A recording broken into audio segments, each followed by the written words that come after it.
Hello students, science की class में आप सभी का बहुत बहुत स्वागत है। और स्टूडेंट्स, आज का जो टॉपिक है वो है कान।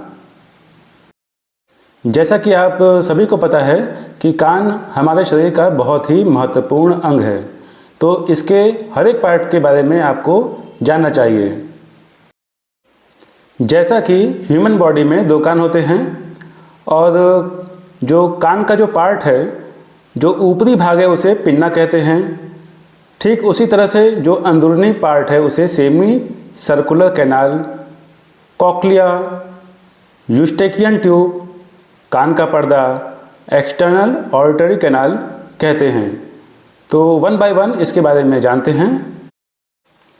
आप सभी को पता ही है कि कान हमारे जीवन जीने के लिए बेहद उपयोगी और ज़रूरी अंग हैं। कान के जरिए किसी भी प्रकार की ध्वनि या शोर को सुना जा सकता है। कान एक प्रकार के पेयर्ड ऑर्गन्स हैं जो आपके सिर के दोनों तरफ होते हैं। इनका काम सुनना और संतुलन बनाना है। कान का संरचना, अभी मैंने संरचना बताया आपको, ऊपर जो डायग्राम बताया, अब इसके बारे में ध्यान से सुनिए। कान बाहरी, मध्य और आंतरिक कुल 3 प्रमुख भागों में बटा होता है। इसके बाहरी हिस्से को पिन्ना कहते हैं। यह त्वचा से ढकी हुई रिज्ड कार्टिलेज से बना होता है। कान तक पहुंचने वाली किसी भी प्रकार की ध्वनि पिन्ना के माध्यम से ही एक्सटर्नल ऑडिटरी कैनाल तक जाती है। यह कैनाल एक छोटी ट्यूब की तरह होती है जो टिम्पैनिक मेम्ब्रेन, जिसे कि कान का पर्दा कहा जाता है, वहाँ पर जाकर के समाप्त हो जाती है। ध्वनि के कारण के मध्य में, मतलब कि ध्वनि के कारण कान के मध्य भाग में स्थित ईयर ड्रम, जिसे कि कान का पर्दा कहते हैं, और उससे जुड़ी छोटी हड्डियों में कंपन होने लगता है। यह कंपन कॉक्लिया तक जाता है। यह स्पाइरल शेप में होता है जो ध्वनि को नर्व इम्पल्स में बदलकर मस्तिष्क तक पहुंचाती है। अब जानते हैं कान के भाग, ईयर के पार्ट के बारे में आपको बताने जा रहे हैं, जिसमें कि पहला है एक्सटर्नल या बाहरी कान, जिसमें कि पिन्ना होता है। यह कान का बाहरी भाग होता है। पिन्ना क्या होता है? यह कान का बाहरी भाग होता है। दूसरा है एक्सटर्नल ऑडिटरी कैनाल। ये क्या है? यह एक प्रकार की ट्यूब है जो बाहरी कान को आंतरिक या मध्य कान से जोड़ती है।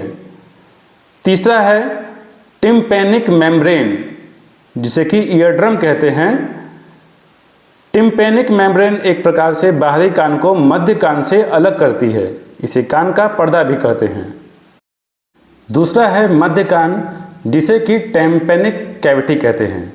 इसमें पहला पॉइंट है ऑसिक्लेस, जिसमें कान की छोटी हड्डियों को ऑसिक्लेस कहते हैं। यह कान की 3 प्रकार की बेहद छोटी हड्डियां मेलस, इनक्लस और स्टेप से बनी होती हैं। ये तीनों हड्डियां आपस में जुड़ी होती हैं। इनका काम ध्वनि तरंगों को आंतरिक कान तक पहुंचाना होता है। दूसरा है इसमें यूस्टेशियन ट्यूब। अब इसमें क्या होता है? तो यूस्टेशियन ट्यूब म्यूकस के साथ ठीक नाक और गले के अंदर एक लाइन में होती है। यह ट्यूब मध्य कान को नाक के पिछले हिस्से से जोड़ती है। इसका काम मध्य कान में प्रेशर को बराबर करने में मदद करना है, जिससे कि ध्वनि तरंगों को आसानी से निर्धारित स्थान तक पहुंचाया जा सके। उसके बाद जो तीसरा पॉइंट है वो है भीतरी कान, जिसमें पहला पॉइंट है कॉक्लिया। इसमें नर्व होती है जो सुनने का काम करती है। दूसरा पॉइंट है वेस्टिब्यूल। इसमें रिसेप्टर्स होते हैं। इनका काम संतुलन बनाना होता है। और तीसरा है सेमी सर्कुलर कैनाल्स, जिसमें कि इस भाग में रिसेप्टर्स का समूह होता है जो संतुलन बनाने का काम करता है। अब यहाँ पर कान के कार्य को बताया गया है। तो यहाँ पर सुनना और संतुलन बनाना मुख्य कार्य हैं कान के। सुनना में जब ध्वनि तरंगे कान के ईयर ड्रम, कान का पर्दा यानी कि टिम्पैनिक मेम्ब्रेन में प्रवेश करती हैं तो इसमें वाइब्रेशन होता है। यह वाइब्रेशन मध्य कान में स्थित ऑक्सिक्लेस तक जाती है, जहाँ से ऑक्सिक्लेस इन ध्वनि तरंगों को आंतरिक कान तक पहुँचाती है। इन तरंगों को स्टीरियोसिलिया यानी कि छोटे हेयर सेल्स की मदद से इलेक्ट्रिक एनर्जी में बदला जाता है।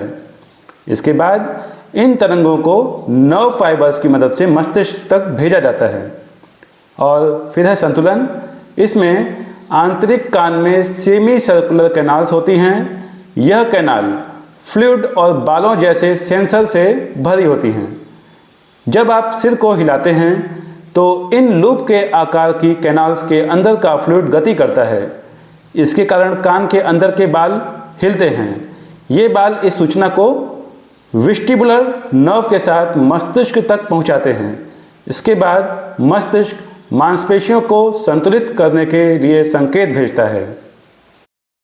अब यहाँ पर कान के रोग के बारे में काफ़ी डिटेल में बताया गया है, जिसमें कि मास्टाइटिस एक कान का रोग होता है, और फिर है दूसरा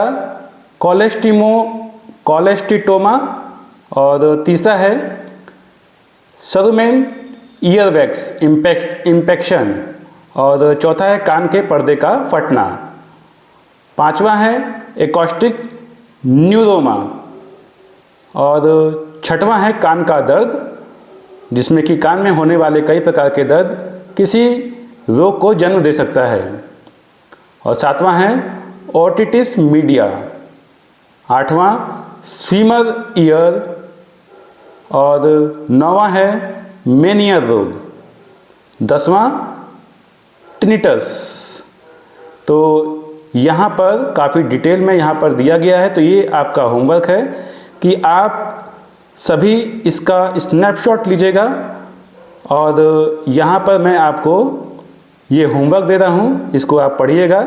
वीडियो को रोक करके 1 से 2 बार ज़रूर पढ़िएगा, ताकि जो भी कान के रोग हैं उसके बारे में आपको अच्छे से पता चले।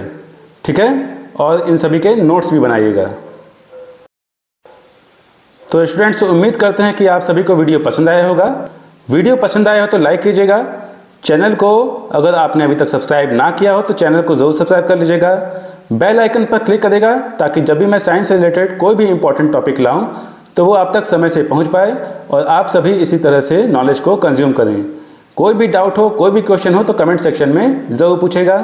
आप सभी के सवालों के जवाब यहाँ पर दिए जाएंगे। वीडियो को जितना हो सके उतना ज़्यादा शेयर कीजिएगा। मिलते हैं एक नए वीडियो में एक नए टॉपिक के साथ। Bye bye and take care to all of you. Thank you.